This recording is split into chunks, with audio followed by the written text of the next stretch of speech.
The Galactic Council was ancient, powerful, and feared across the galaxy. Thousands of worlds had already bowed to them, paying tribute to avoid destruction. Planets gave gold, technology, soldiers, whatever the Council demanded. And now, it was humanity's turn. In the grand chamber of the Council, filled with glowing pillars and floating screens, alien leaders from dozens of species waited. At the center sat the High Speaker, a tall lizard-like alien with golden scales. His sharp claws tapped against his throne as the human representative entered, a single man, dressed in a simple black suit. The room grew quiet as the human ambassador stood before the most powerful beings in the universe. "We require your resources and manpower," the High Speaker announced. His voice was cold, filled with the confidence of someone who had crushed countless civilizations before. "Gold, soldiers, technology, and 1/10 of your planet's population. Refusal will lead to your extinction." The ambassador stood silently for a moment, scanning the room. Dozens of alien eyes stared back, some curious, others amused. They were used to weak leaders, begging to avoid destruction. But the human smiled, just slightly. He adjusted his suit, stepped forward, and said one word. "No." For a moment, the entire room froze. The aliens exchanged confused glances, as if they hadn't heard correctly. The High Speaker's eyes narrowed. "Excuse me?" The lizard-like leader hissed. "Perhaps you do not understand the consequences. If you refuse, we will wipe your planet from existence." The human ambassador's smile didn't falter. "No tribute. No soldiers. No surrender. That's our answer." The room erupted with laughter. Alien leaders chuckled and whispered to each other, amused by the arrogance of the small, fragile human. One alien, with glowing eyes and metallic skin, leaned closer to the High Speaker. "They're bluffing," he sneered. "Humans are a young species. They barely left their own planet a few centuries ago. This will be easy." The High Speaker's grin widened, sharp teeth glinting under the chamber's glowing lights. "Very well," he said. "You have chosen extinction." The human ambassador gave a polite nod. "We'll be ready." He turned and walked out of the chamber without another word, leaving the aliens in stunned silence. The war begins. The Council's fleet arrived at Earth's doorstep within days. Thousands of warships filled the skies, armed with weapons powerful enough to vaporize entire cities. From orbit, the aliens sent a final message to Earth: surrender or be destroyed. But instead of fear, the humans responded with silence. Confused, the aliens began their attack. Massive plasma cannons fired down at Earth. But what happened next caught the Council off guard. Out of nowhere, a fleet of human warships rose from Earth's surface. These ships weren't sleek or beautiful. They were rough, patched together, and looked far too small to be a threat. But they fought like demons. Human ships moved faster than the aliens expected, dodging plasma blasts with chaotic, unpredictable maneuvers. They launched missiles packed with explosives, tearing through the alien warships. More than that, humans fought in ways no one in the galaxy had ever seen, using tactics that were messy, improvised, and brutal. The Council's commanders tried to regroup, but every time they thought they had a plan, the humans outsmarted them. Human engineers hacked alien systems, turning the Council's own weapons against them. Civilians on Earth used drones and satellites to disable enemy ships from the ground. Even when cities were attacked, humans fought back without hesitation. Soldiers, scientists, and ordinary people joined forces, refusing to give up. The Council was stunned. This wasn't just a military resistance, it was a species-wide rebellion. Every human seemed ready to fight to the death. Unstoppable will days turned into weeks, and the Council's fleets began to fall apart. Their commanders couldn't keep up with the humans' unpredictable strategies. They had underestimated humanity's greatest weapon, not technology or firepower, but pure stubbornness. In one of the final battles, a massive alien dreadnought, one of the most powerful ships in the Council's fleet, was surrounded by human fighters. Out of missiles and ammunition, the human pilots didn't retreat. Instead, they rammed their ships straight into the dreadnought, crippling it with suicidal determination. When the dust settled, Earth was still standing. The Council's fleet had been shattered, its survivors retreating back to the stars. Against all odds, humanity had won. A new fear in the ruins of their grand chamber, the surviving members of the Galactic Council held an emergency meeting. Their leaders sat in silence, nursing their wounds. "How did this happen?" one alien muttered. "How could a backwater species like humans defeat us?" The High Speaker, now scarred and exhausted, leaned back in his throne. His claws tapped nervously against the armrest. "They didn't fight like anyone we've ever faced," he whispered. "They fought like they had nothing to lose." The council members looked at each other, realizing the truth. Humans weren't stronger, smarter, or more advanced. But they were something far more dangerous. They were unbreakable. They didn't just refuse to surrender, they refused to fear anything. From that day forward, the Galactic Council never demanded tribute from Earth again. In fact, they never even dared to mention it. The memory of humanity's defiance haunted them, a reminder that some species would rather burn than bow. And every time the Council thought about Earth, one word echoed in their minds: no. The Galactic Council was the greatest power in the known universe. They ruled with fear, demanding tribute from every planet in their control. Riches, advanced technology, or even people, it didn't matter. All species had to pay, or they would face destruction. No one dared to refuse them. One day, the Council set its sights on Earth. Their demand was cold and simple: send 10 million humans to fight in the Council's endless wars, or face annihilation. The message spread like wildfire. Governments held emergency meetings. Leaders from every nation argued about what to do. Many wanted to surrender. After all, how could humanity fight an empire that had conquered thousands of worlds? But in the end, Earth gave its answer: no. A united decision. The Council didn't expect resistance. They had defeated countless civilizations, some far more advanced than humans. They thought Earth would break easily under fear. Instead, every human nation, whether allies or enemies, came together. For the first time in history, the entire planet stood united. Soldiers, scientists, hackers, and ordinary civilians worked side by side to prepare for war. When the Council heard Earth's answer, they were furious. They sent a final warning: submit, or we will burn your cities to ash. Humanity's reply was just as firm: no surrender. The first attack, the invasion, began on a dark night. A massive fleet of Council warships appeared above Earth, blocking out the stars. Their ships, sleek and deadly, rained plasma fire on Earth's major cities. Towers crumbled, fires spread, and millions of people were forced underground. But humanity didn't panic. They had been preparing. From hidden bunkers and remote military bases, human forces fought back. They fired missiles at the alien ships, while fighter jets zoomed through the skies, dodging energy blasts. Ground troops used guerrilla tactics, striking quickly and disappearing before the enemy could respond. Even civilians joined the fight, using drones and hacked satellites to disrupt enemy systems. The aliens expected an easy victory. What they got was chaos.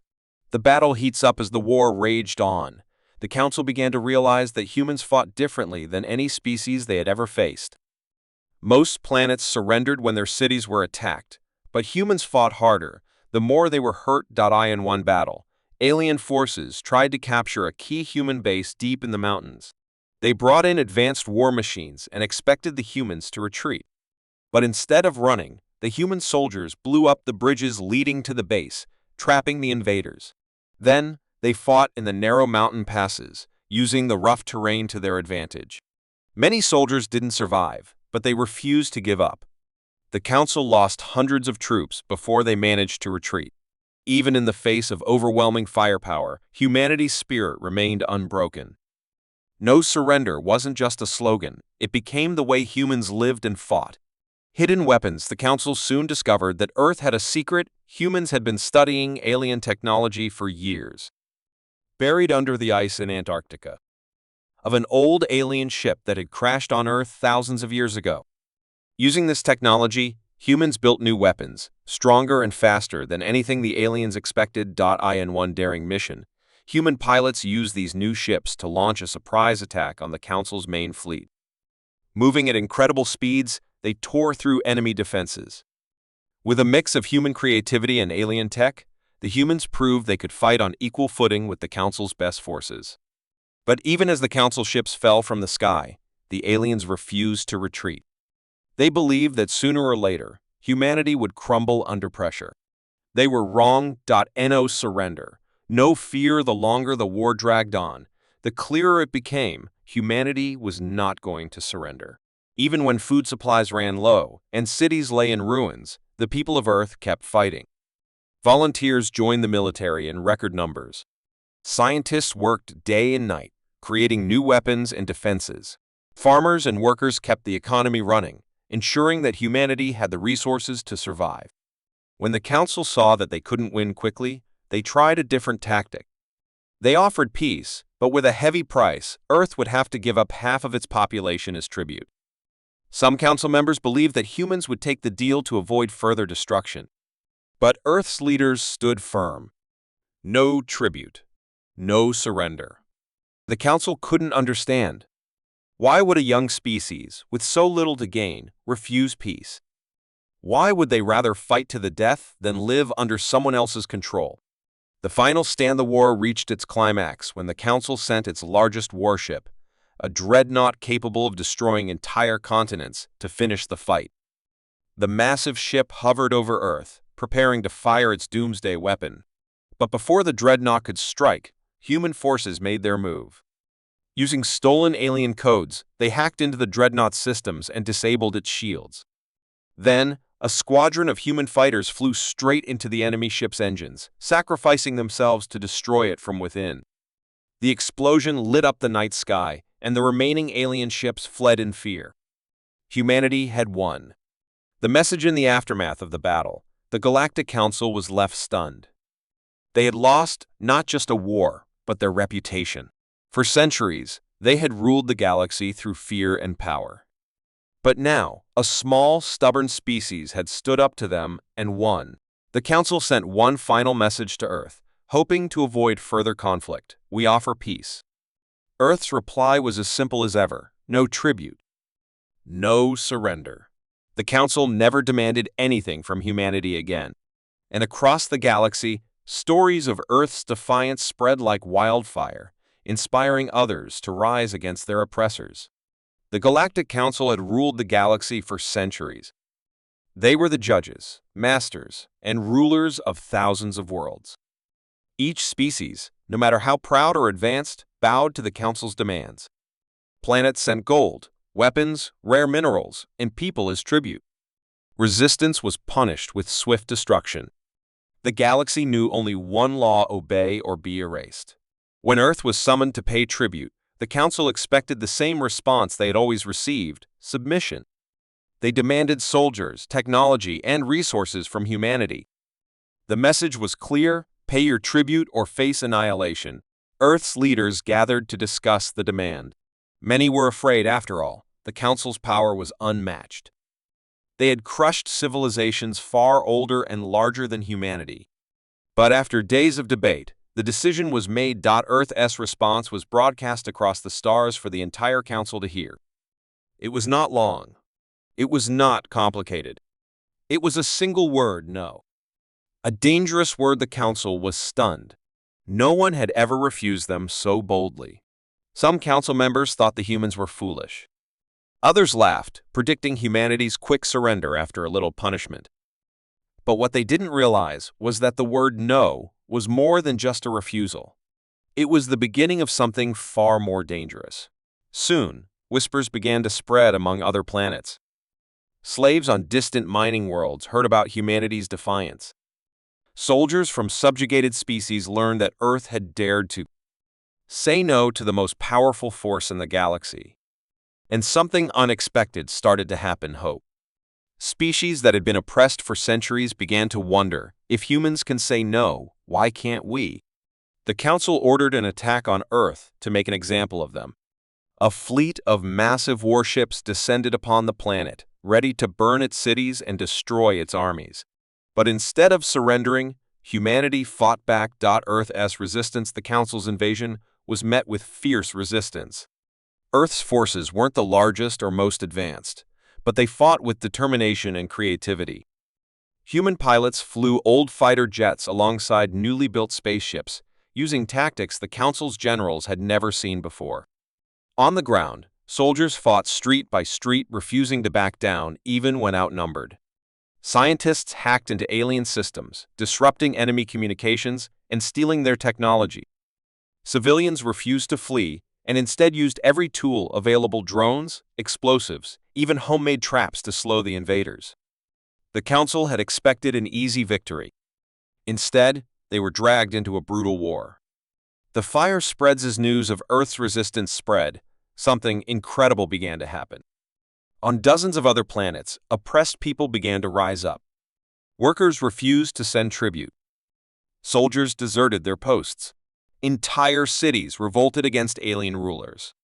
On a mining colony called Vara 9, slaves overthrew their overseers and sent a message to Earth. "Yurno gave us strength. We stand with you."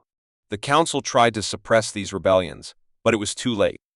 Humanity's defiance had sparked something they could no longer control. Across the galaxy, people were no longer afraid. The Council's grip was slipping, and they knew it. The turning point: the Council became desperate. Their fleets were spread thin, trying to fight rebellions on dozens of worlds, while also containing Earth's resistance. For the first time in centuries, the Council's power was under threat. In a final attempt to end the chaos, the Council sent peace envoys to Earth. They offered a deal: if Earth stopped resisting and paid a small tribute, the Council would allow them to survive. But Earth's leaders didn't even hesitate. Their response was the same as before: no. The Council envoys were shocked. "Why won't you surrender?" one alien asked. "You can't win this war." A human general smiled and replied, "We don't fight just to win. We fight to live free." A galaxy transformed, with Earth standing strong and rebellions spreading like wildfire. The Council's power crumbled. Planets that had once feared them now rose up with new courage. Entire fleets abandoned the Council's command, choosing to join the revolution. Even some alien leaders began switching sides, realizing that the Council's reign was coming to an end. In the final days of the war, the Council's grand capital fell not to Earth's forces, but to the people they had ruled for centuries. 100 different species stormed the Council chambers, tearing down the symbols of their old masters. When the dust settled, the galaxy was no longer the same. The Council's empire had collapsed, and in its place, a new alliance was born: a coalition of free worlds, united by the memory of one species: Defiance. Humanity's legacy. Years later, when historians looked back on the collapse of the Council, they all agreed on one thing: the revolution didn't start with guns or bombs. It started with a single word: no. That word, spoken by a species that refused to bow, had inspired billions. It had shown the galaxy that fear could be overcome, and that even the weakest could stand up to the strongest. Earth became a symbol of hope and resistance across the stars. Wherever tyrants tried to rise again, people whispered the same word: no. And with that word came the promise that no one would ever be forced to live under the rule of fear again. Fear was the most powerful weapon in the galaxy. The Galactic Council knew that better than anyone. For centuries, they had used fear to rule without resistance. Planets surrendered before the Council ships even arrived. Civilizations gave tribute without question, hoping to avoid destruction. It was a simple game: those who feared lived, and those who resisted perished. But when the Council turned its attention to Earth, something strange happened. Humanity didn't play the game the way others did. And soon, fear, the very tool the Council relied on, would slip from their grasp. The demand: the Council's message to Earth was short and direct: pay tribute or face annihilation. This was how they dealt with all new species. A small sacrifice: resources, people, technology, was the price for survival. But when the Council received Earth's response, it was not what they expected. No, the message said "At first, the Council dismissed it as a mistake. No one had refused them in centuries. They sent another message, this time threatening to bombard Earth's cities if they didn't comply. But Earth's reply was the same: no. The Council's leaders were puzzled and angry. "Perhaps they do not understand what we can do," said one alien general, his many eyes glowing with irritation. They will learn. The first move of Council's warships appeared in Earth's orbit, darkening the skies. Their commanders prepared to unleash devastation, expecting humanity to finally give in. They issued a last warning: surrender or we will destroy you. Earth's answer was clear and defiant: we are not afraid. This was the first time the Council's game of fear failed. They were used to seeing panic, hearing pleas for mercy, and watching leaders bow.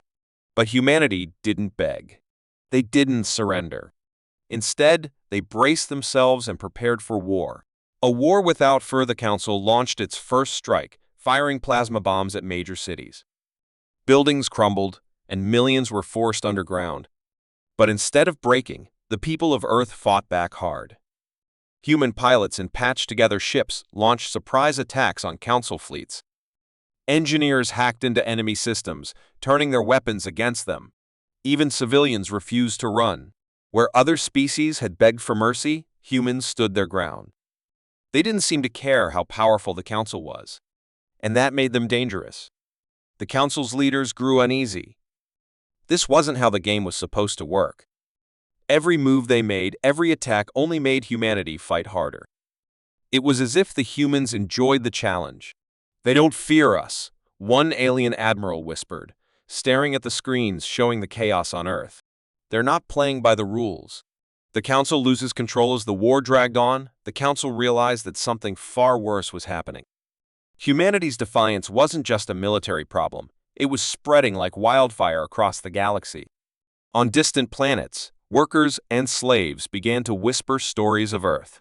They told tales of humans standing against the mightiest force in the galaxy without fear. Entire colonies started to question the Council's power. "If Earth can fight them," they whispered, "so can we." One by one, planets began to resist. Some stopped sending tribute.